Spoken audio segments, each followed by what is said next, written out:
Bonsoir à toutes et à tous.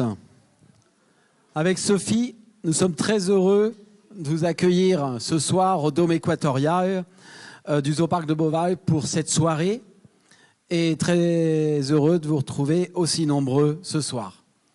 En tant que président de Beauval Nature, je souhaite partager avec vous une conviction forte. Protéger la biodiversité n'est pas une option, c'est une responsabilité collective. Depuis plus de 15 ans, Beauval Nature s'engage concrètement sur le terrain, aux côtés de celles et ceux qui œuvrent chaque jour pour mieux comprendre et préserver les espèces menacées. Et la soirée aujourd'hui en est une belle illustration avec le travail passionnant de Nadia Faure, consacré aux requins-anges et aux dauphins en Méditerranée. Je vous souhaite à tous une excellente soirée, riche en découvertes, en émotions. Et je laisse maintenant la parole à Baptiste Muot, directeur de Beauval Nature. Merci, monsieur. Bonsoir tout le monde, merci beaucoup d'être là. On est vraiment content parce qu'il y a vraiment beaucoup de monde pour cette soirée. Et cette première soirée, en fait, on n'avait encore jamais fait de cycle avec les étudiants en thèse de doctorat qui sont salariés Beauval Nature pendant les 3 ans de leur thèse de doctorat.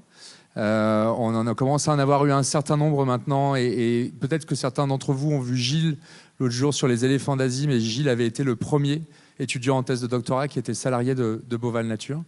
Et donc là, on est très content de démarrer ce cycle avec Nadia, qui va se présenter, donc je ne vais pas la présenter plus en détail, mais qui va se présenter et qui va vous parler donc de son sujet sur les requins et les dauphins en mer Méditerranée.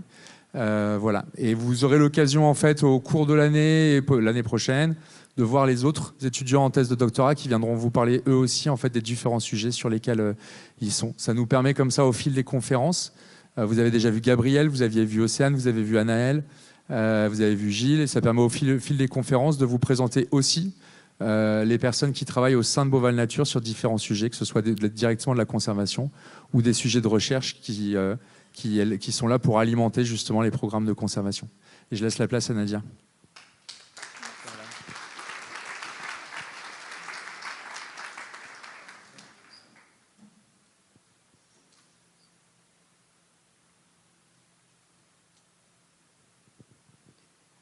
Merci, bonsoir à toutes et à tous. Déjà un grand merci à Beauval de m'accueillir ici ce soir et merci à vous d'être venus si nombreux. Donc ce soir, moi je vais vous parler de requins et de dauphins, mais sous le prisme de la génétique, car en effet je suis doctorante en génétique de la conservation, qui est une discipline qui utilise les outils des méthodes génétiques afin de protéger, donc déjà d'étudier la biodiversité pour mieux la préserver. Pour vous expliquer comment j'en suis arrivée là, je vais rapidement vous retracer mon parcours. Alors, vous allez trouver ça étonnant, mais je viens des montagnes, donc j'ai d'abord fait, après le bac, une licence en biologie à Grenoble. Et malgré mon évolution dans un milieu très montagnard et une famille très montagnarde, eh bien, j'ai toujours été très attirée par la biologie marine. Donc, dès le lycée et en parallèle de ma licence à Grenoble, j'ai commencé à faire de multiples stages volontaires en biologie marine, et notamment déjà avec des équipes de recherche et des doctorantes qui faisaient leur thèse en biologie marine. Mais je crois pour mieux comprendre ma fascination pour le milieu marin, il faut revenir plusieurs années en arrière. Lorsque je partais en vacances avec ma famille en Corse, eh bien, j'étais déjà complètement fascinée par le milieu marin. Et je passais, comme vous pouvez le voir sur cette photo, de nombreuses heures avec mon masque et mon tuba à observer les poissons sous l'eau, au point d'en avoir les lèvres bleues tellement j'avais froid.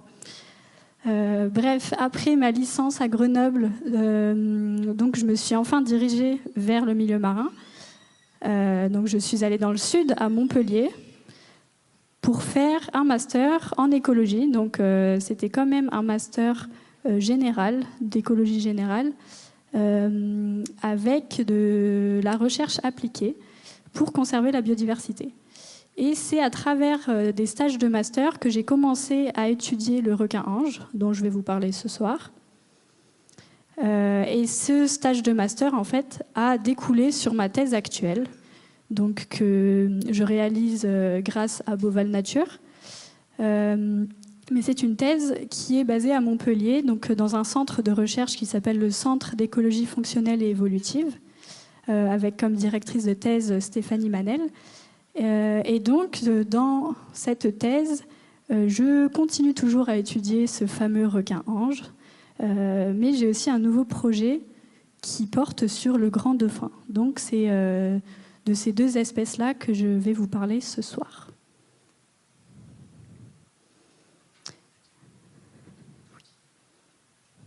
Ah oui, je vais viser là-bas. Je vais aussi essayer de changer de côté pour parler à tout le monde. Donc je vous propose, pour commencer, une plongée dans l'ADN du requin-ange.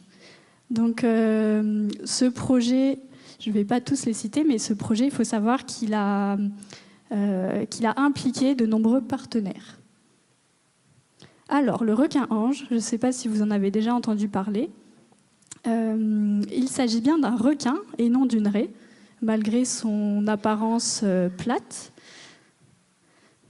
On peut voir que c'est un requin car il possède des branchies latérales comme les requins et ses nageoires pectorales, donc les grandes nageoires qu'on voit là, ne sont pas fusionnées à la tête, contrairement aux raies.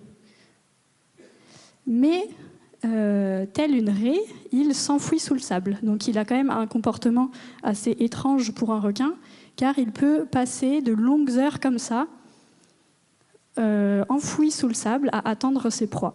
Je vous rassure, il est totalement inoffensif pour l'homme. Il ne s'attaque qu'à des petits poissons.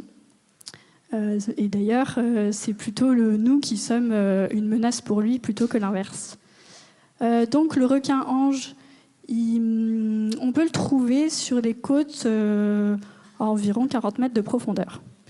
Et il faut savoir qu'en Méditerranée, il existe 3 espèces de requins-anges, donc l'ange de mer commun, Squatina squatina, mais aussi 2 autres espèces qui sont donc l'ange de mer ocellé et l'ange de mer épineux. Et malheureusement, elles sont toutes 3 en danger critique d'extinction sur la liste rouge de l'IUCN. Et vous allez mieux comprendre pourquoi. Je vais vous présenter donc sa carte de répartition. Ici, c'était sa répartition avant les années 50. Donc on le trouvait sur toutes les côtes méditerranéennes et Atlantique Est. Donc c'est d'ailleurs pour ça qu'on l'appelait l'ange de mer commun, car il était très commun sur les côtes, donc ici en rouge. Et vous allez voir aujourd'hui, hop, je vous refais la transition, parce que je trouve ça quand même assez choquant. Eh bien, on ne le trouve qu'à ces derniers endroits ici en rouge. Donc en France, vous pouvez voir qu'on ne le trouve plus qu'en Corse. Il y a quand même un petit point en Bretagne, mais c'est parce qu'un pêcheur a vu un individu récemment. Donc en France, dans nos eaux françaises, on peut considérer que l'ange de mer commun, il est aujourd'hui présent plus qu'en Corse. Et même à la baie des Anges, je ne sais pas si vous connaissez cette baie, c'est une baie entre Cannes et Nice, proche d'Antibes, qui doit son nom à ce requin, car autrefois, avant les années 50, l'ange de mer était très commun dans les eaux. Il y a même les pêcheurs développaient des filets spéciaux pour les capturer et les vendre sur les marchés. Et malheureusement, aujourd'hui, eh bien, on ne trouve plus aucun ange dans cette baie.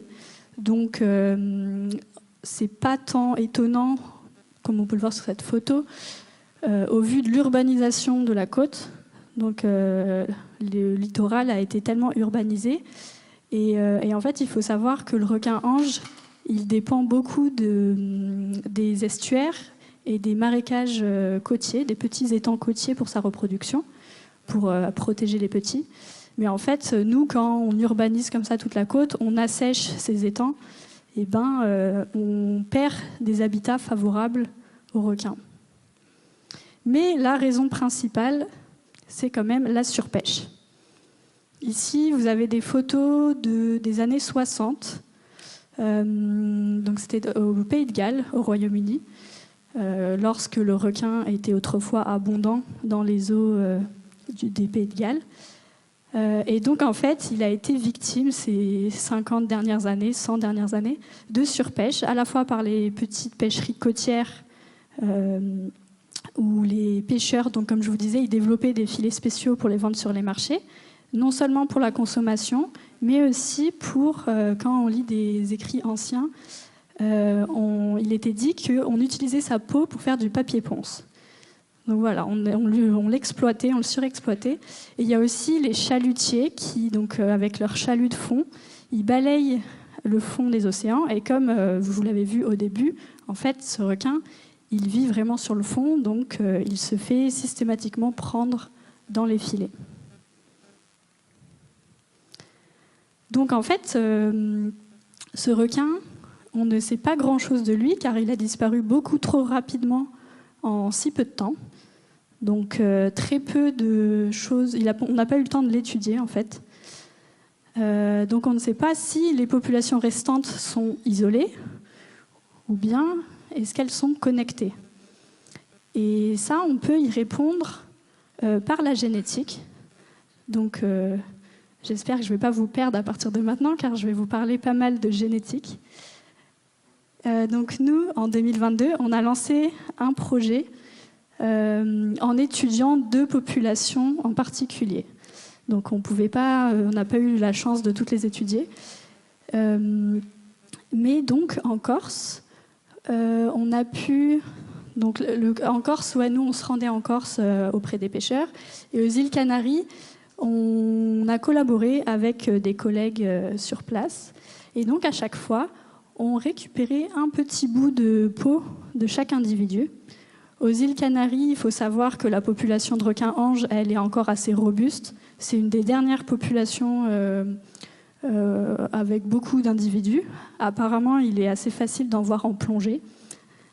Et donc, sur place, en plongée bouteille, les collègues réussissaient à capturer des individus pour leur prendre un petit bout de peau.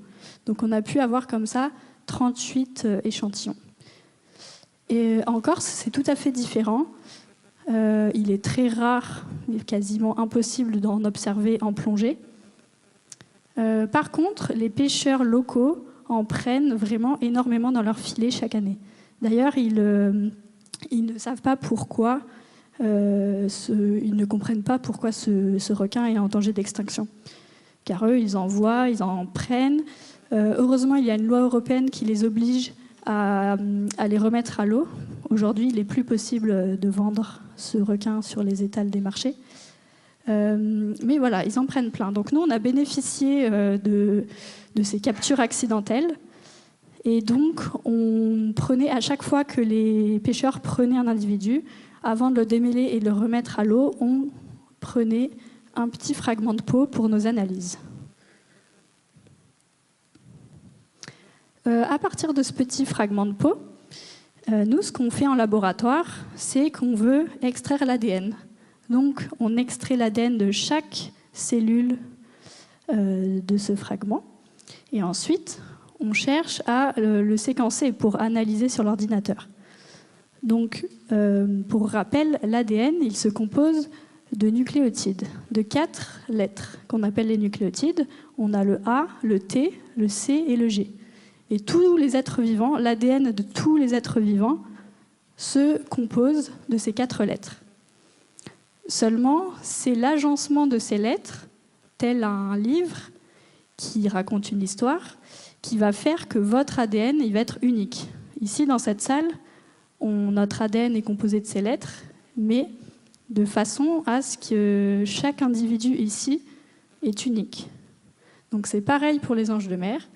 Donc, à partir donc, de cet ADN, en fait, donc on l'a séquencé. Le séquenceur, c'est une machine qui, comme ça, permet de transformer l'ADN biologique en un ADN analysable sur l'ordinateur.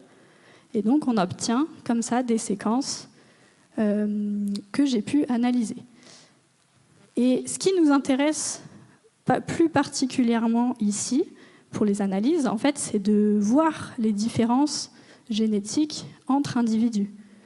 Et ces différences, en anglais, on les appelle les Single Nucleotide Polymorphism. Donc c'est simple, c'est un nom un peu compliqué pour simplement dire qu'il y a des différences. Comme vous pouvez le voir ici, l'individu, le requin-ange du haut, eh ben, à cette position, il possède un T, alors que l'individu bleu, il possède un A. Et des différences comme ça, on en trouve tout du long du génome, tout du long de l'ADN. Et c'est comme ça qu'on peut différencier un individu d'un autre. Si on regarde ces 4 individus, à l'œil nu, est-ce que vous pouvez me dire quel individu est proche de qui? Non, il est complètement difficile de savoir les liens de parenté, par exemple, de savoir quel individu est proche génétiquement de qui. Par contre, maintenant qu'on a séquencé leur ADN, il est tout de suite plus simple. Vous êtes d'accord? Je vous aide, je mets en couleur les différences. Et là, tout de suite, on voit qu'il y a quelques différences qui font que les 2 premiers individus du haut, en fait, ils ont exactement le même ADN. Donc, on peut les regrouper dans une même famille génétique. Et ceux du bas, pareil. Donc, en fait, c'est exactement ce que je fais dans mes analyses. J'observe les différences, les ressemblances génétiques entre les individus pour décrire des populations. Maintenant, voyons ce que ça donne. Au passage, je vous laisse admirer le beau sourire du requin-ange.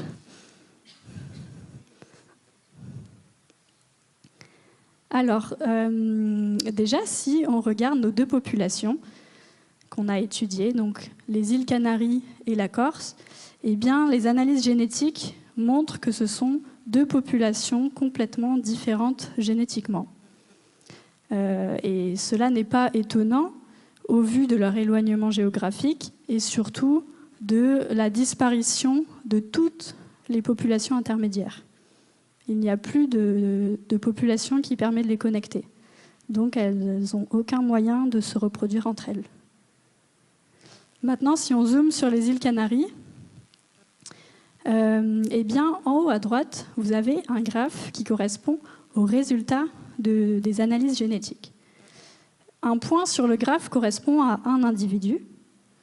Et lorsque 2 individus sont proches sur le graphe, ça signifie qu'ils sont proches génétiquement. Et on voit que l'analyse nous a groupé les individus en 3 groupes génétiques.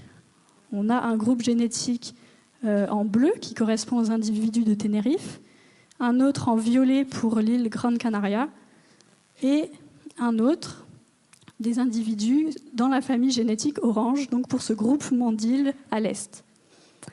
Et en fait, si on regarde de plus près les profondeurs océaniques, on voit que les profondeurs océaniques jouent un rôle de barrière à la dispersion des anges de mer. Car vous voyez, d'une île à l'autre, lorsqu'il y a des grandes profondeurs, eh ben, en fait, ils ne se reproduisent pas entre eux. Ils font partie de familles génétiques différentes.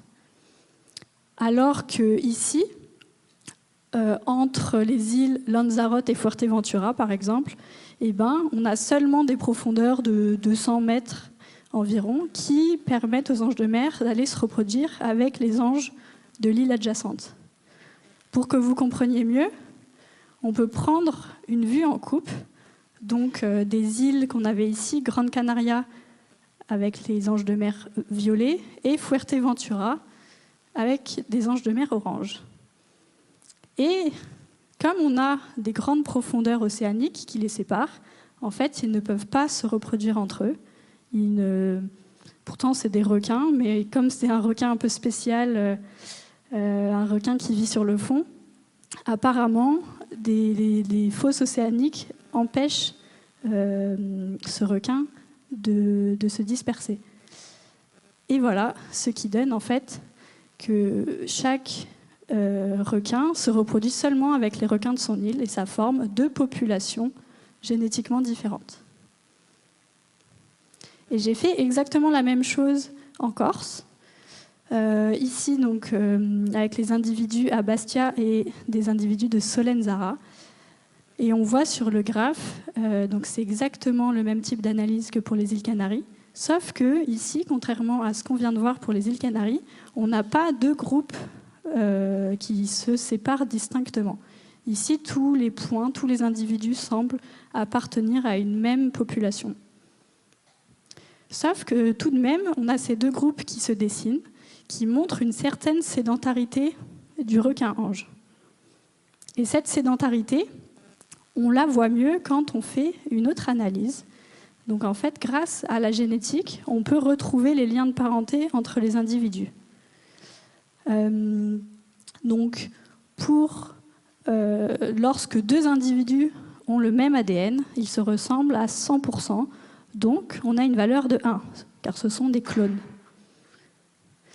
Par exemple, un parent et son enfant, eh bien, ils ont 50% de leur ADN qui est commun. Et comme ça, en fait, on peut trouver, on a des valeurs on peut retrouver donc des liens de parenté qui correspondent à des cousins, à des demi-frères, à des demi-sœurs, juste comme ça en comparant les ADN des individus. Donc c'est exactement ce que j'ai fait pour les requins-anges. Et voilà ce que ça donne. Donc on a ici, chaque point correspond à un individu. On a les individus de Bastia en haut, les individus de Solenzara en bas. Et les liens colorés correspondent aux liens de parenté. Donc par exemple, des traits bleus correspondent à des parents-enfants ou frères-sœurs, alors qu'en jaune, ce sont plutôt des demi-frères, demi-sœurs. Mais en tout cas, ce qu'il faut voir ici, c'est que eh bien, on a surtout des liens de parenté au sein d'un même site. Ça veut dire que les anges de mer, ils restent se reproduire là où ils sont nés, et toute leur vie, ils restent avec leur famille. Pourtant, je ne sais pas si vous connaissez la côte est de la Corse, Bastia et Solenzara, c'est quand même pas très loin. C'est à une 60aine de kilomètres. Donc les requins, ils pourraient très bien se déplacer. Mais non, en fait, ils sont très sédentaires et ils restent en famille.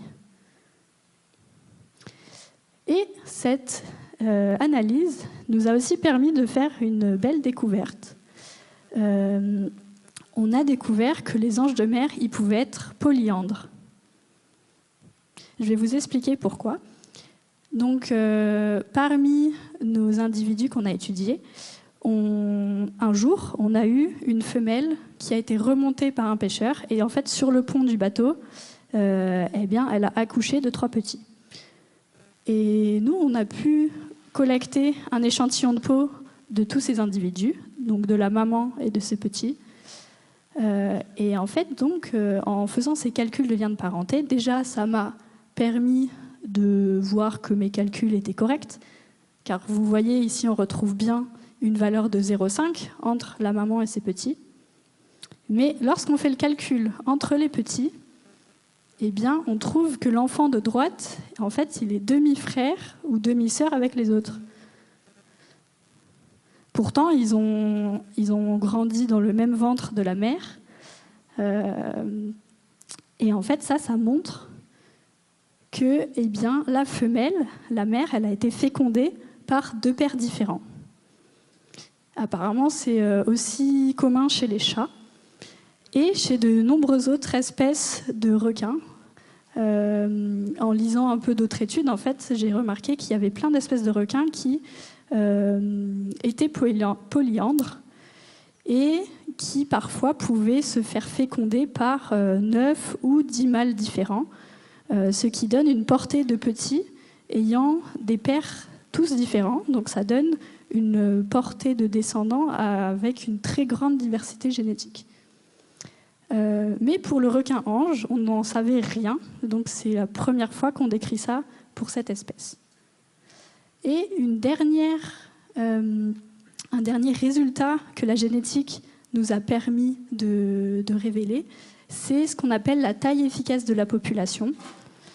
Donc en fait, ça se résume au nombre d'individus reproducteurs dans la population.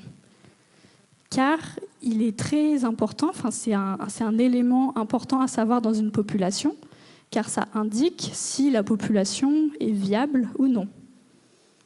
Et donc nous, pour la population corse, on a estimé qu'il y aurait moins de 500 individus reproducteurs.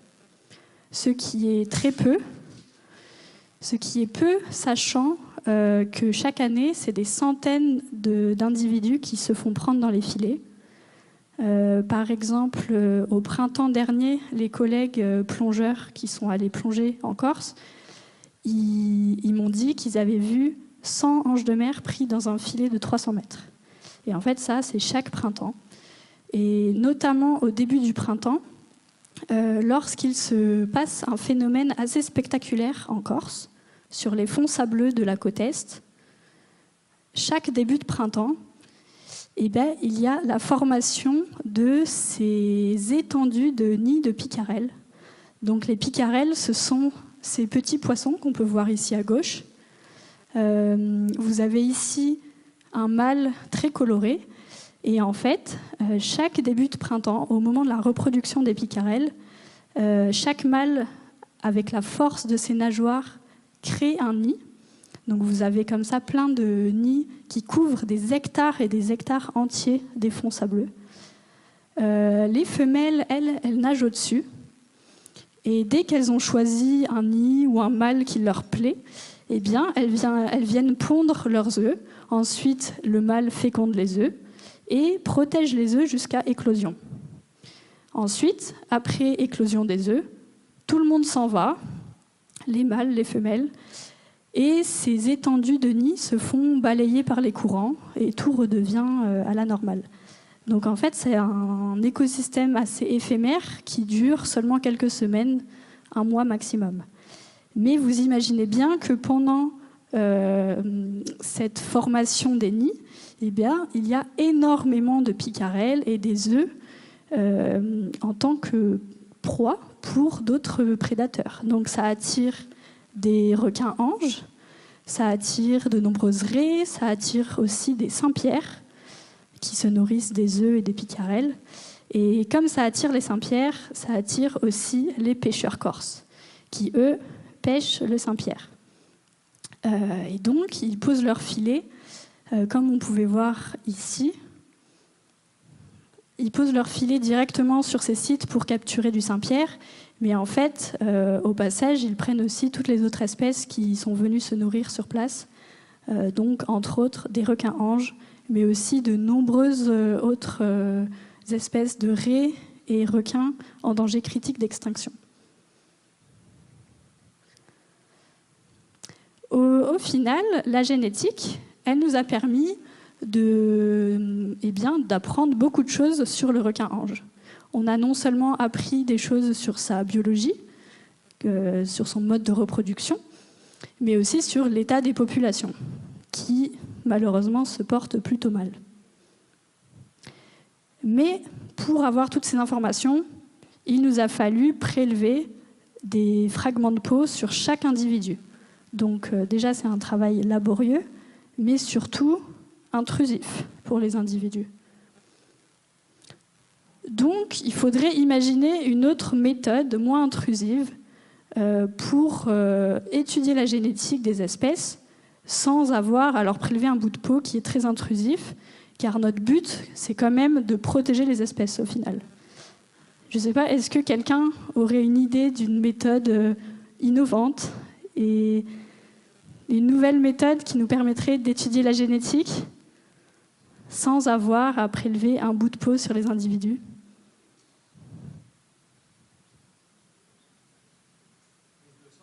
Oui, exactement. C'est tout à fait ce que j'attendais. Merci. Et oui, donc si on prend cet écosystème, donc ce site de plongée où on a à la fois un plongeur, on a un requin peau bleue en haut, on a un banc de barracuda, un banc de castagnole et une gorgone, eh bien, chacun de ces animaux va laisser des traces d'ADN dans son milieu. Il va laisser des traces d'ADN en perdant des écailles, en perdant des bouts de peau. Par exemple, le plongeur peut perdre un cheveu. Et donc, tous ces éléments contiennent de l'ADN qui va rester dans le milieu aquatique. Et en fait, cet ADN relâché dans l'environnement, on l'appelle l'ADN environnemental. Et en fait, si on avait des lunettes spéciales pour voir l'ADN, eh ben, je pense qu'on verrait qu'on nage dans une énorme soupe d'ADN environnemental. Parce qu'il y a non seulement l'ADNE, donc maintenant je vais parler d'ADNE, ce sera plus court. Il y a non seulement l'ADNE de ces espèces qui sont présentes au moment donné sur le site, donc les espèces qu'on voit ici, mais on peut aussi trouver l'ADNE des espèces qui sont passées récemment. Il y a aussi l'ADNE de tous les micro-organismes marins qu'on ne voit pas à l'œil nu, comme le plancton et d'autres micro-organismes. Donc voilà, ça fait vraiment une grande soupe d'ADNE. Et cela m'amène à vous parler de mon second projet, donc sur le grand dauphin. Donc pour le grand dauphin, pour ce projet-là, on s'est justement posé la question d'utiliser l'ADN environnemental pour étudier les populations. Donc simplement par prélèvement d'échantillons d'eau. Alors en Méditerranée, on peut trouver ces 8 espèces de cétacés. Donc on a des grandes espèces comme le rorqual qui peut mesurer jusqu'à 27 mètres, ou encore le cachalot. On peut trouver des espèces de dauphins que vous avez sûrement déjà vues, qui sont très communes à l'étrave des bateaux, comme le dauphin commun, le dauphin bleu et blanc. Et il y a des espèces beaucoup plus rares, comme le dauphin de Risso, le globicéphale noir ou la baleine à bec de Cuvier. Mais nous, on s'est intéressé au plus commun, le grand dauphin. Donc, le grand dauphin, c'est une espèce qui a été déjà beaucoup étudiée. Donc, contrairement au requin-ange, on sait beaucoup de choses sur le grand dauphin. Pour vous faire une petite présentation de cette espèce, on peut trouver le grand dauphin dans toutes les eaux du globe, sauf au pôle. En fait, cette espèce vit seulement dans les océans tempérés et tropicaux. Il peut vivre jusqu'à 60 ans environ. Il porte son petit pendant 1 an, tout de même. Et comme nous, il a besoin de remonter à la surface pour respirer, mais il peut quand même faire des apnées de 15 minutes.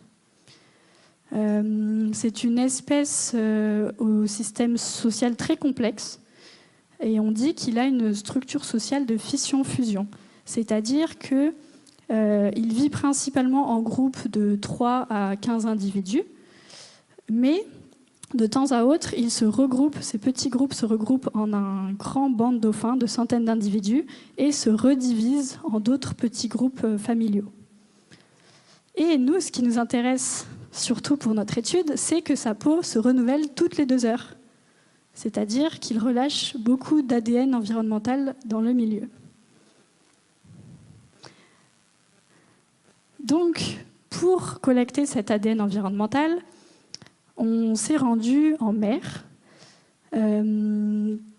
Donc déjà, il s'agissait de repérer les bancs de dauphins. Avec les jumelles, des fois pendant de longues heures, on les cherchait en mer. Et une fois qu'on a repéré un banc de grands dauphins, donc déjà il faut s'assurer que ce soit la bonne espèce. Et dès qu'on l'a repéré, eh bien, on lance notre système de filtration. Donc, notre système de filtration consiste en une pompe que vous pouvez voir en haut à droite et tout un système de tubes qui fait passer l'eau dans cette petite capsule de filtration que vous voyez en bas, qui contient un filtre très très fin qui permet de retenir tout l'ADN environnemental. Et une fois que la filtration est terminée, eh bien, ce qui nous intéresse, justement, c'est ce petit filtre qui a piégé tout l'ADN qui était présent dans l'eau. Et pour le conserver, on ajoute un liquide spécial qui préserve l'ADN et qui le stabilise comme ça pendant plusieurs semaines ou plusieurs mois en attendant de le traiter en laboratoire. Et en fait, ce qui était marrant, ce qu'on a remarqué justement en allant en mer, c'est que en fait, c'était plutôt les dauphins qui venaient à nous. On n'avait pas à les poursuivre ou ils ne nous lâchaient pas en cours de route pendant la filtration, heureusement. En fait, ils étaient super curieux. Et comme on peut voir sur la photo en bas à gauche, ils devaient sûrement entendre le petit bruit que fait la pompe. Et donc, il y avait vraiment plein d'individus qui venaient, qui regardaient de très près. Donc, je pense qu'avec ça, on a eu beaucoup d'ADN dans nos filtres. Donc, vraiment, ils étaient très coopératifs. Et ils restaient avec nous pendant les 45 minutes de filtration. Donc, voilà un peu comment ça se passe en mer. Si on repère un nouveau banc de dauphins, eh bien, il faut être prête à mettre en place une nouvelle capsule de filtration pour faire une nouvelle filtration auprès d'un nouveau banc. Et aussi, ce qui est très important, c'est de toujours manipuler avec des gants, car il ne faut jamais mettre il faut éviter les contaminations avec notre ADN. Donc même si des fois il y a de la houle, qu'on a le mal de mer, il faut continuer à faire très attention et à respecter ce protocole. Voilà, et puis pendant les 45 minutes de filtration, ce qu'on fait aussi, c'est qu'on photographie les dauphins. On les photographie pour déjà compter le nombre d'individus dans le banc où on filtre leur ADN, mais aussi pour les identifier. Car, je ne sais pas si vous savez, mais en vieillissant, les individus, ils accumulent des marques sur leurs ailerons. Donc ça peut être des marques comme des encoches qui sont dues à des morsures, ou alors des griffures, comme on peut voir en haut à droite, des griffures faites par les dents de leurs congénères. Donc ici, parmi ces photos d'ailerons, il y a on peut reconnaître plusieurs des mêmes individus qui apparaissent plusieurs fois. Je ne sais pas si vous les repérez.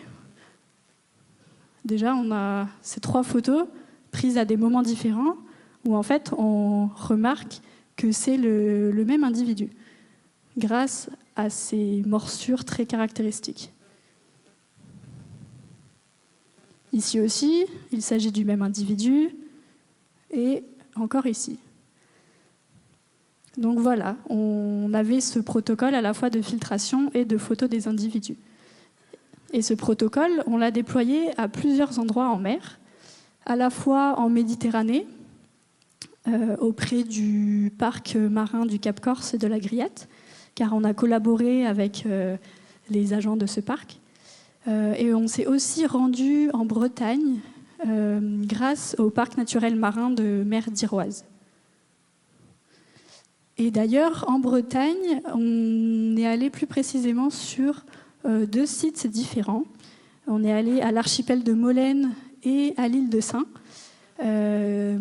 car depuis une vingtaine d'années, eh bien, les collègues du parc marin d'Iroise étudient ces populations de dauphins. Ils les étudient grâce à ces photos-identification des ailerons, comme je vous expliquais précédemment. Et en fait, grâce à ces photos, donc ils ont établi comme ça des catalogues des individus qui y avait, et ils ont remarqué que ici, donc au sud, c'est l'île de Saint. Et à l'île de Saint, depuis 15 ans, ils remarquent qu'il y a seulement une 40aine d'individus. Aujourd'hui, ils me disaient même qu'il y avait exactement 44 individus, car ils sont ultra sédentaires. Ils ne bougent pas du tout du périmètre de la chaussée de Saint. Donc ils les connaissent par cœur. Le collègue qui est en charge de les étudier, il leur a même donné des prénoms, car il les reconnaît comme ça grâce à leur aileron. Et du côté de Molène, donc 30 km plus haut, il y aurait plutôt une centaine d'individus. Et en fait, ce qui est très intéressant ici, c'est qu'ils remarquent que ces 2 populations ne se mélangeraient pas. Ils n'ont jamais observé d'individus de Molène à Saint et vice-versa. Et donc, il me racontait tout ça pendant qu'on était en mer. Et il me disait que justement, si ma méthode génétique basée sur l'ADN venait à fonctionner, eh bien, il serait très intéressé de voir si la génétique confirme cette hypothèse ou pas. Donc, c'est ce qu'on va voir tout de suite.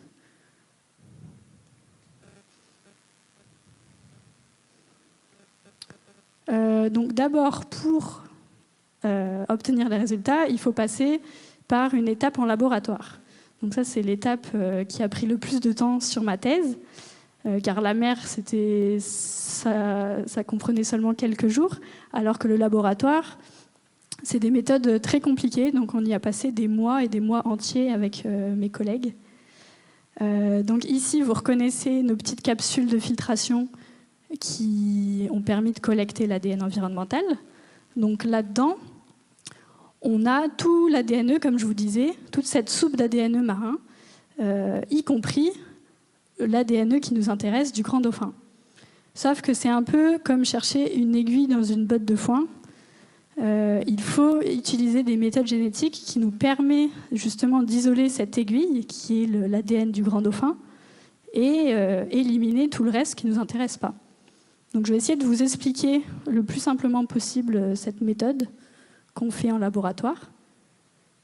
Donc, d'une part, on a notre ADN environnemental qui contient, ici en bleu, l'ADN du grand dauphin qui nous intéresse. Et j'ai représenté en gris l'ADN qui ne nous intéresse pas, des autres espèces. Et en fait, l'astuce, c'est qu'on prend l'ADN d'un individu, donc là on se sert d'un individu échoué, grâce à l'observatoire Pélagis qui recense tous les échouages en France. Eh bien, on a pu obtenir un bout de peau de cet individu. Comme ça, on avait de l'ADN, on était sûr que c'était le grand dauphin. Et cet ADN, en laboratoire, on le fragmente. Et ces petits fragments, en fait, ils nous servent d'appât, comme à la pêche. C'est vraiment comme à la pêche, des appâts qui viennent capturer l'ADN du grand dauphin. Car chaque fragment, s'il trouve son complémentaire dans l'ADN environnemental, eh bien, il va venir s'hybrider, donc se coller à lui. Et c'est comme ça qu'on va pouvoir pêcher juste l'ADN du grand dauphin. Le reste est éliminé. Et on séquence le tout, donc comme tout à l'heure, pour obtenir des séquences analysables sur l'ordinateur. Donc maintenant que je vous ai expliqué toute la méthode, voyons si ça a marché. Je repasse de l'autre côté. Et ces résultats, juste pour vous dire, c'est des résultats tout nouveaux qui viennent de sortir ces dernières semaines. Et je suis encore en train de faire les analyses. Donc je ne les ai encore jamais présentés à personne. Donc, on peut voir que la méthode fonctionne. Car ici, donc, on retrouve le même type de graphe que je vous présentais précédemment pour le requin-ange. Ici, sur ce graphe, chaque point correspond à, donc non pas à un individu cette fois, mais à un banc. Car je vous rappelle qu'on a filtré auprès du banc de dauphins. Donc, dans notre petite capsule, on avait la génétique de tout le banc entier. Donc en fait, chaque point correspond à la signature génétique du banc de dauphins. Et quand on met en couleur les bancs en fonction de leur origine géographique, eh bien, on remarque que sur notre gauche, on a tous les bancs de dauphins qui groupent ensemble en orange et qui correspondent aux bancs de dauphins de Bretagne. Alors que sur la droite, on a tous ceux de Méditerranée. Donc on a clairement deux populations génétiquement différentes. Et ce qui est génial ici, c'est que nous, on le montre grâce à de l'eau de mer. Et en fait, ça avait déjà été montré par de nombreuses autres études, mais qui prélevaient des bouts de peau sur les individus échoués d'Atlantique et de Méditerranée, et qui montraient qu'il y avait deux populations différentes. Sauf que nous, là, ce qu'on vient de montrer, c'est qu'on peut le faire, il est possible de le faire simplement avec de l'eau de mer.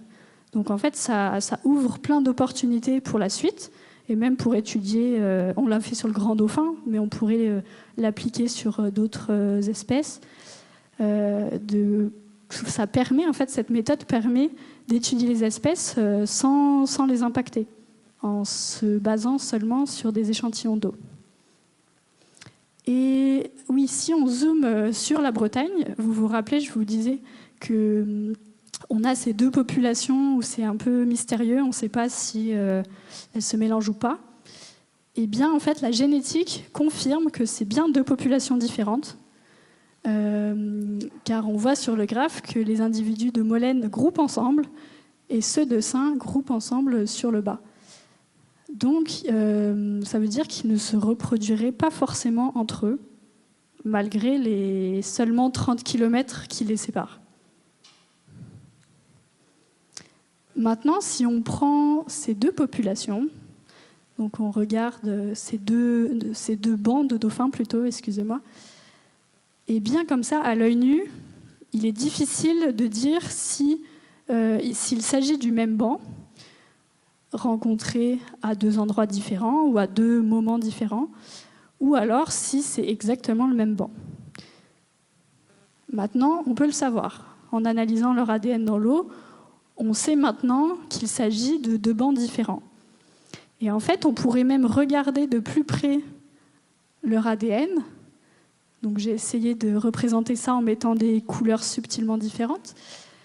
On peut voir, on pourrait donc regarder de plus près leur ADN et par exemple identifier les individus, identifier leur sexe.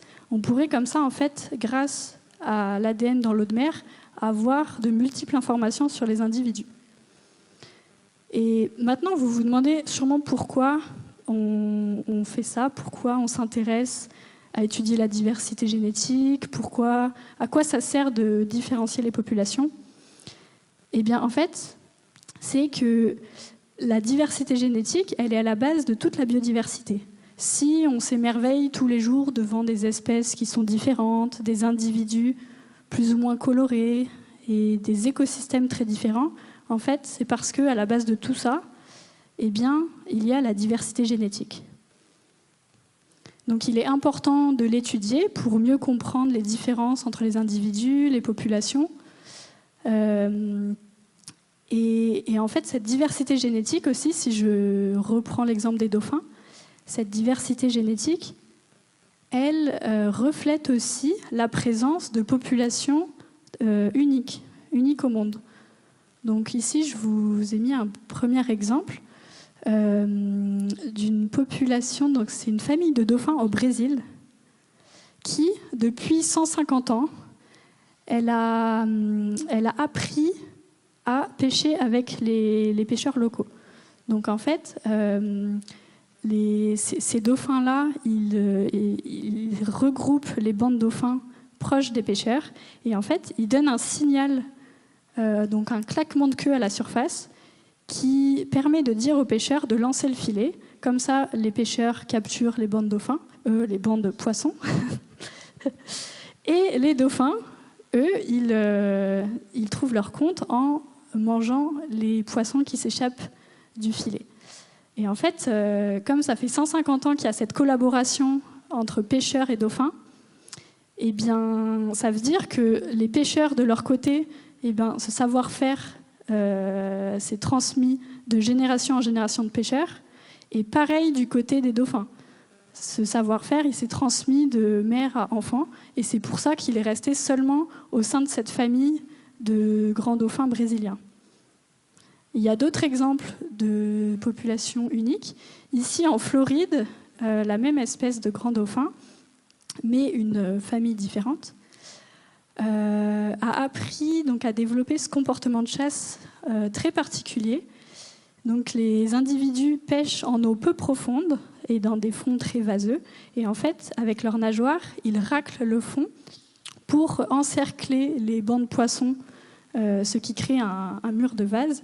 Et en fait, les poissons, en voyant ce mur, ils ont l'impression que c'est infranchissable. Donc ils sautent par-dessus. Mais bien sûr, les dauphins les attendent de la gueule ouverte. Un autre exemple, c'est peut-être vous en avez entendu parler, à Shark Bay en Australie. Il y a une famille de dauphins qui, eux, ont appris à détacher des éponges pour se protéger le rostre, qui est leur museau, pour aller farfouiller dans les rochers et déloger des petits poissons pour se nourrir. Et pareil, encore une fois, c'est la seule observation au monde d'une population de dauphins qui a ce comportement de chasse-là.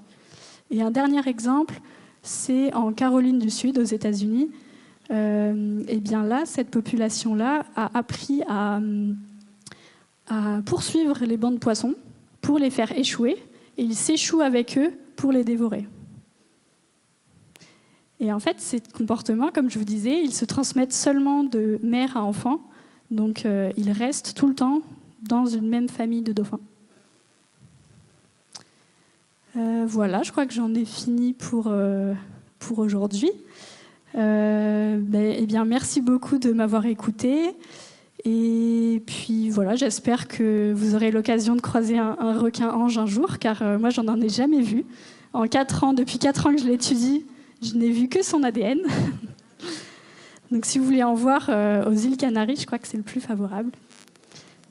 Et juste pour finir, ici je vous ai mis des petits exemples si vous voulez en savoir plus sur le requin-ange. Déjà, il y a un podcast qui a été fait par Boval Nature pour en savoir plus sur une journée dans la vie du requin-ange. Donc un petit podcast très sympa. Et sinon, pour en savoir plus sur les...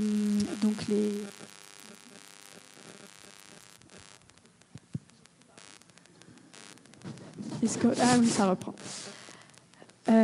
Pour en savoir plus sur les nids de picarelles et les requins-anges en Corse, eh bien, mes collègues du bureau d'études Andromède Océanologie ont fait des petits épisodes que vous pouvez trouver sur YouTube. C'est très bien fait, donc on voit plein d'images. Et ils ont aussi réalisé un petit documentaire de 26 minutes que vous trouverez sur le YouTube de l'Office français de la biodiversité. Et ça retrace toute notre étude, donc non seulement génétique, comme je vous ai présenté sur le requin-ange, mais aussi tout ce qui a été fait auprès des requins-anges en Corse. Voilà, et n'hésitez surtout pas si vous avez des questions. Merci beaucoup, Nadia. On va pouvoir passer aux questions. Donc s'il y en a qui ont des questions, on a des personnes qui circulent de chaque côté avec des micros. Levez bien la main assez haute et comme ça on va vous donner le micro pour que vous puissiez poser votre question à Nadia.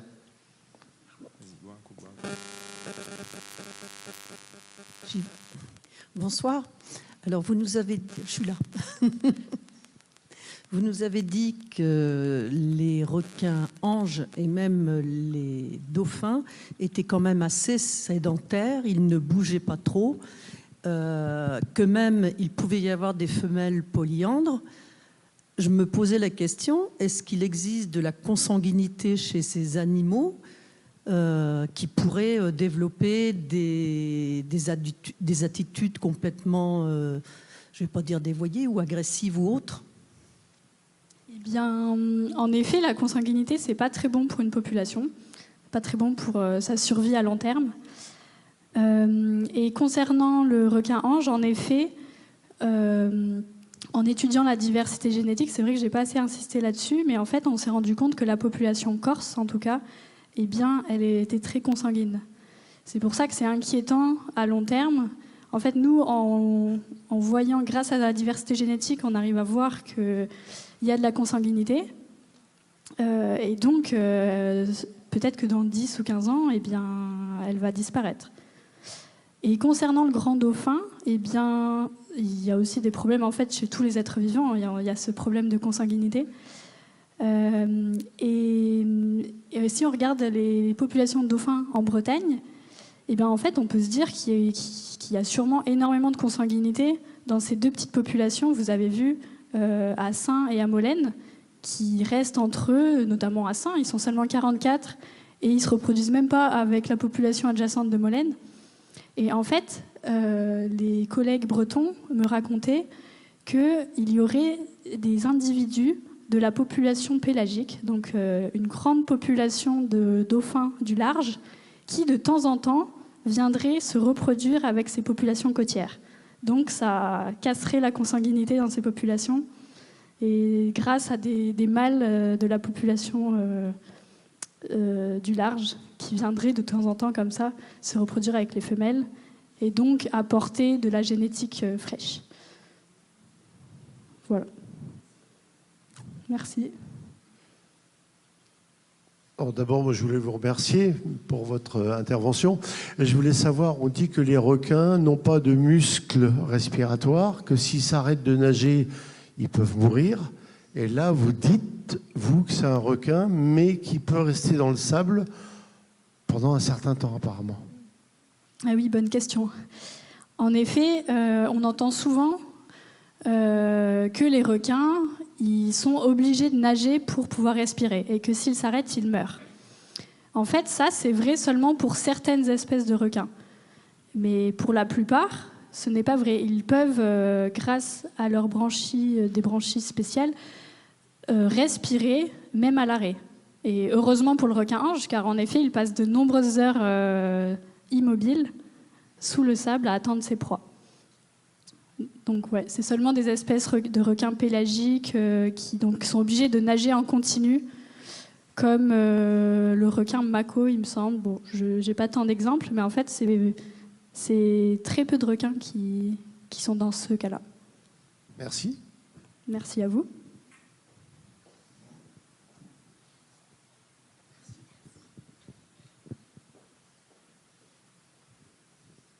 Est-ce qu'il y a d'autres questions pour Nadia sur ce qui a été montré ce soir?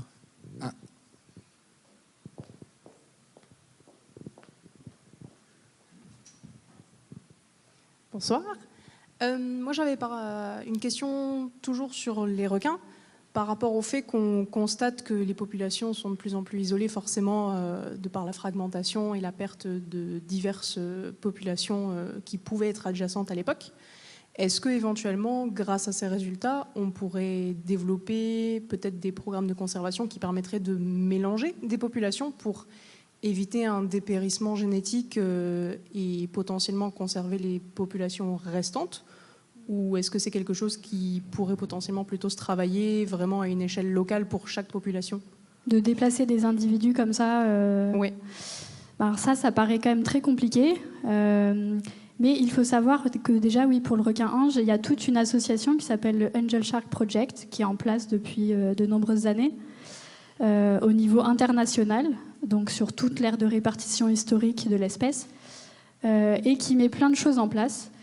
Et d'ailleurs, avec eux, on lance une étude génétique plus à l'échelle globale, donc j'aurai plus seulement la Corse et les îles Canaries, mais je vais pouvoir voir si la Corse, par exemple, elle est connectée à la Libye, ou à l'Italie et aux autres populations comme ça.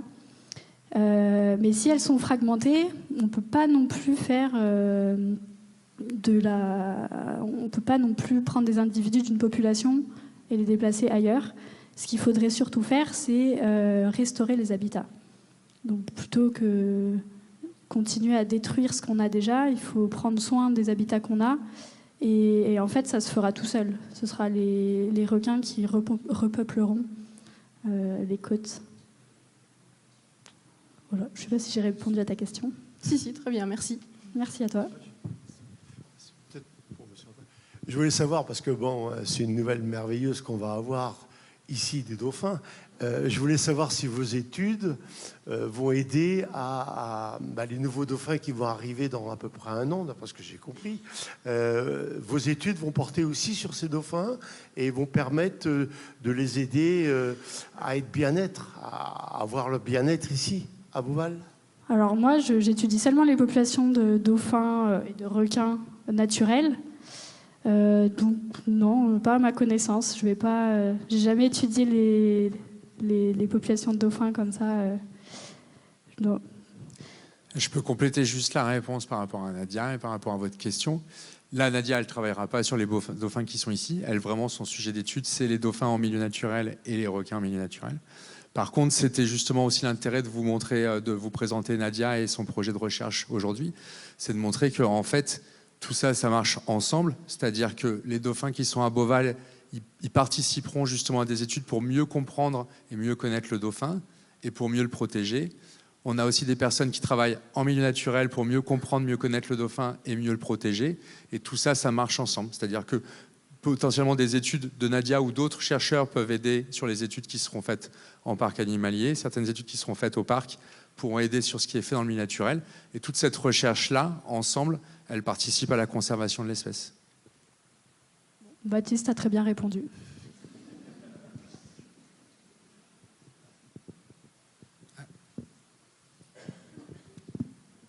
Oui, alors concernant le requin-ange, si j'ai bien compris, c'est une espèce en voie de disparition, vu l'évolution que vous avez montrée entre les années 50 et maintenant. Tout à fait. Donc je crois comprendre également que la pêche est notablement à l'origine de cette extinction, et également le fait d'avoir au niveau des côtes des structures côtières, l'homme a construit pas mal, etc., a dénaturé donc le milieu naturel, donc de préférence pour la reproduction de cette espèce. Est-ce qu'il y aurait à imaginer donc des zones en mer, par exemple, où il serait complètement interdit de pêcher pour les protéger, ou est-ce que c'est un truc complètement utopique? Et malheureusement, cette espèce-là risque de disparaître dans les 20 ans, 30 ans, 40 ans qui viennent, quoi. Oui, vous avez raison, il faut mettre des choses en place. Maintenant qu'on a étudié, moi, mon rôle en tant que scientifique, c'est de montrer les faits. Et ben maintenant, il faut les communiquer plutôt aux décideurs et aux membres de la conservation pour qu'il y ait des choses qui soient mises en place. Pour le requin-ange, eh bien, déjà, il y aurait, comme il existe actuellement, des aires marines protégées.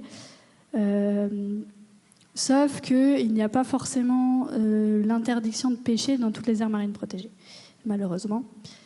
Mais quelque chose qui pourrait être imaginé et qui, j'espère, va être mis en place en Corse prochainement, ce serait de réfléchir à ces zones sensibles dont je vous parlais tout à l'heure, ces zones de reproduction des picarelles qui chaque printemps se forment sur les côtes et donc qui attirent de nombreux requins-anges. Et en fait, les pêcheurs aussi mettent leur filet et donc capturent de nombreux individus qui ne s'en sortent pas indemnes et qu'il y a beaucoup de mortalité. Donc en fait, je pense seulement mettre quelque chose en place sur ces points-là, et ben, ça pourrait faire beaucoup de bien à la population de requins-anges, et pas seulement aux requins-anges, mais en fait à toutes les espèces qui sont aussi attirées par ces écosystèmes éphémères pour se nourrir. Donc voilà, faire des petites actions locales sur des zones clés qu'on a identifiées comme étant très riches en requins-anges et en autres espèces d'élasmobranches. J'imagine qu'il y a beaucoup de communication à faire, parce que oui. J'avoue que moi, je découvre cette variété de requins.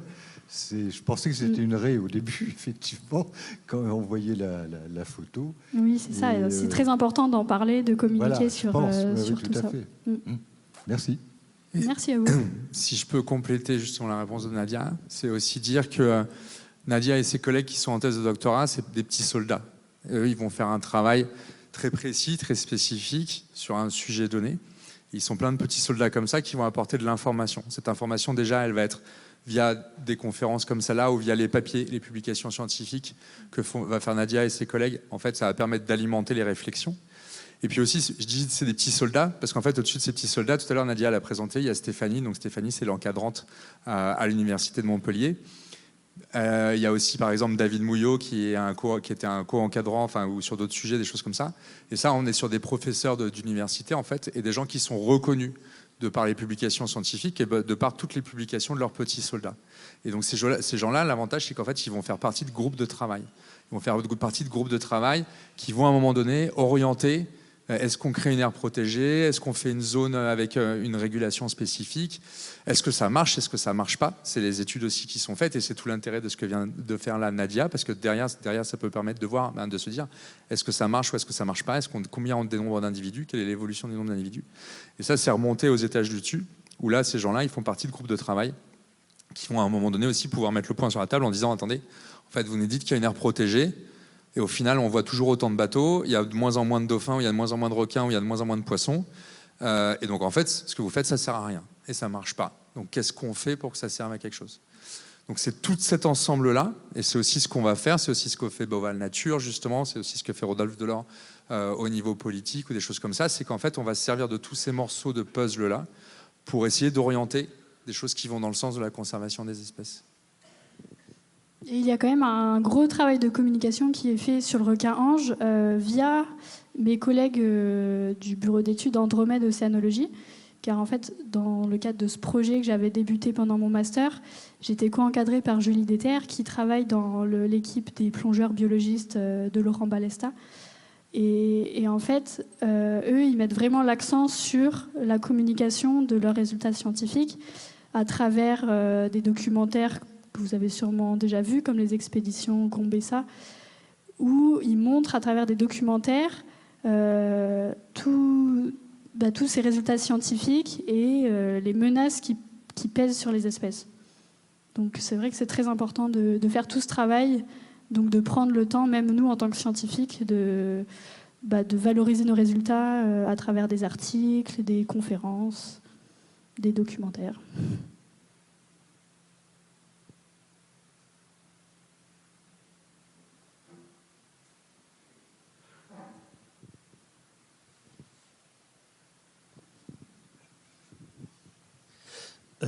Bonsoir, j'avais une question par rapport à l'ADNE et peut-être au fait de retrouver des lieux où cette espèce vit. Si j'ai bien compris, le requin-ange est difficilement observable, à part quand il est pêché. Est-ce que le mécanisme inverse, en lien aussi avec les zones de pêche protégées, est-ce qu'il y aurait un intérêt à aller chercher avec cet ADN2 dans des lieux où ils ne sont pas observés, où on pourrait supposer qu'ils pourraient être présents, des concentrations suffisantes d'ADN et de dire il y en a ici et de faire un peu le chemin inverse plutôt que de faire les retrouver. C'est gentil de poser cette question. C'est exactement ce qu'on a fait pendant mon premier stage de master. On s'est rendu en Corse en catamaran avec toute l'équipe pour filtrer l'eau de mer tout autour de la Corse. Car grâce aux pêcheurs, on savait qu'il y avait des requins-anges sur la côte est. Donc, comme je vous montrais tout à l'heure, entre Bastia et Solenzara. Mais pour tout le restant de la côte corse, notamment à l'ouest, on ne savait pas du tout s'il restait des requins-anges. On n'avait aucune observation ni de plongeurs ni de pêcheurs. Pourtant, il y a des baies avec des grandes plages sableuses qui sont très favorables à la vie de l'ange de mer. Et en fait, comme ça, grâce à nos analyses ADNE, de tous ces filtres, tous ces échantillons d'eau du pourtour de la Corse, on a pu déjà confirmer qu'il y avait bien des anges de mer là où les pêcheurs les observent, et on a découvert des sites où on a détecté son ADNE, donc notamment sur la côte ouest et au niveau des Agriates et du Cap Corse. Donc c'est vrai que ça permet, c'est quand même un outil assez puissant pour découvrir des nouvelles zones de présence et cartographier la distribution de l'espèce. Alors, si je peux à nouveau compléter ce qu'a dit Nadia. En fait, la question, elle est intéressante, elle est amusante, parce qu'en fait, l'ADNE, ça a été fait pour ça à la base. C'est-à-dire qu'à l'origine, l'ADNE, c'était de se dire, à travers un échantillon d'eau, on va pouvoir se dire, est-ce qu'il y a ou est-ce qu'il n'y a pas telle ou telle espèce ? Ou en tout cas, est-ce qu'il y a surtout ? Parce qu'en fait, s'il n'y a pas, on ne sait pas trop, parce qu'on peut être passé à côté de l'ADN et tout. Mais s'il y a l'ADN, on sait qu'il y a. Donc, à l'origine, l'ADNE, c'est ça, c'est oui, non, en fait. Et c'est comme ça que c'est beaucoup utilisé, ça a été beaucoup utilisé, et c'est toujours beaucoup utilisé. Et c'est là où Nadia n'a pas assez insisté, mais ce qu'elle a fait, et sa thèse en ce moment, le travail qu'elle fait avec Stéphanie, etc., c'est complètement innovant. C'est-à-dire que jusqu'à présent, l'ADNE, c'était on-off, oui, non. Et en fait, il y a tout un tas de personnes qui travaillent là-dessus, et là, c'est ce qu'est en train de faire Nadia, c'est d'essayer de se dire comment on arrive à utiliser l'ADNE pour aller plus loin que oui, non, mais pour essayer de dire combien il y en a, ou en tout cas, quelle est la variété, quelle est la diversité qu'il y a. Et donc, c'est exactement le chemin inverse de ce que vous décrivez, mais c'est très intéressant, qui a été fait là. Et c'est pour ça que c'est très innovant ce qu'elle vous a présenté ce soir. C'est très, très innovant parce que c'est une révolution. C'est-à-dire qu'avant, on pouvait faire ces prélèvements et ça permettait potentiellement de se dire il y en a ou il n'y en a pas. Et là, on est en train d'aller vers un pas où on peut se dire il y en a, il n'y en a pas, il y en a, et combien il y en a, ou est-ce qu'il y en a beaucoup, pas beaucoup, etc. C'est ça. Avant, donc depuis une quinzaine d'années, on se servait de l'ADNE pour faire des inventaires d'espèces. Et là, depuis vraiment quelques années seulement, il y a de nombreuses équipes de recherche dans le monde, dont la nôtre, qui cherchent à aller plus loin que ça et au sein de l'espèce, voir les différences de population, comme je vous montrais. Et puis peut-être qu'à l'avenir, on pourra même de voir des différences individuelles. Et je l'espère qu'aussi, je pense même que là, dans les années futures, la méthode sera suffisamment puissante pour juste prendre un échantillon d'eau dans une baie au hasard et savoir quelle population est passée par là, avoir des informations sur les individus. Car nous, à ce stade, comme c'est encore en cours de développement, on faisait exprès d'aller derrière les bancs de dauphins, au plus près d'eux, pour être sûr d'avoir le maximum d'ADN. Mais je suis persuadée que si je me rends dans l'habitat du dauphin un jour où ils ne sont pas forcément là, eh ben, je prends un échantillon d'eau, je l'analyse et je vais pouvoir savoir si c'est la population de Saint ou de Molène qui est passée par là récemment. Non, j'aurais une question par rapport, vous dites, et c'est super comme projet, effectivement, de pouvoir se dire, OK, on va prélever de l'eau là et voir quels individus ils sont. Est-ce que vous avez pris en compte les mouvements marins, par exemple, en se disant, OK, je prélève à cet endroit-là, j'ai ces ADN-là, mais les probabilités que les courants l'aient amené, est-ce que cet ADN ne provient pas de 100 km plus loin ou autre ? Oui, excellente question. Nous, on ne l'a pas fait dans nos projets parce que ça a déjà été fait par de nombreuses autres études. Car en effet, c'est très important de savoir si l'ADN qu'on détecte, en fait, il ne vient pas de centaines de kilomètres. Et en fait, les études qui ont été faites ont montré que l'ADN, surtout en milieu marin, il se dégrade très vite. En quelques heures, donc en fait, c'est très variable selon les paramètres dans l'eau, mais il se dégrade très vite en quelques heures. Et d'autant plus que quand il y a beaucoup, par exemple, de micro-organismes marins, il faut savoir que les micro-organismes marins, ils se nourrissent de phosphate qui est contenu dans l'ADN. Et donc, en fait, quand il y a ces micro-organismes-là, ils vont dévorer tout l'ADN, donc on ne va pas le détecter. Et comme ça, en fait, il y a plein de paramètres qui jouent sur la dégradation de l'ADN, comme la température, les UV... et les courants marins, donc oui, les courants aussi, il y a des études qui prennent en compte la courantologie pour voir comment ils pourraient se déplacer. Mais en tout cas, quand on le détecte, c'est une présence relativement récente et assez localisée, sachant que l'ADN se dégrade vite.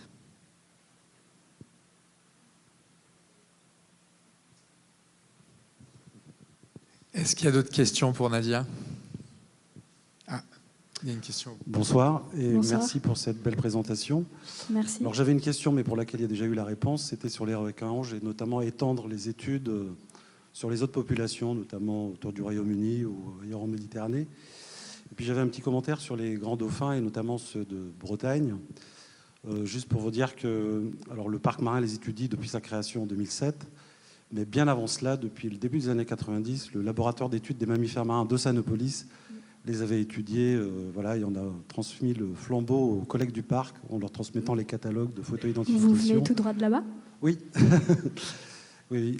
Et on avait déjà à l'époque monté un programme européen entre les différents groupes résidents d'Europe et on avait constaté pas d'échange au niveau local, donc entre Saint et Molène, ni même avec les groupes du groupe normanno-breton, ni même avec le Pays de Galles ou encore plus l'Écosse. Voilà. Ok, c'est génial.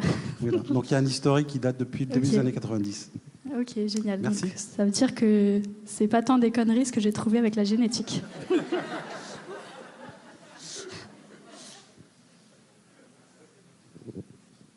Merci beaucoup. Merci Nadia. Merci d'avoir répondu à toutes ces questions. Merci. C'est très gentil.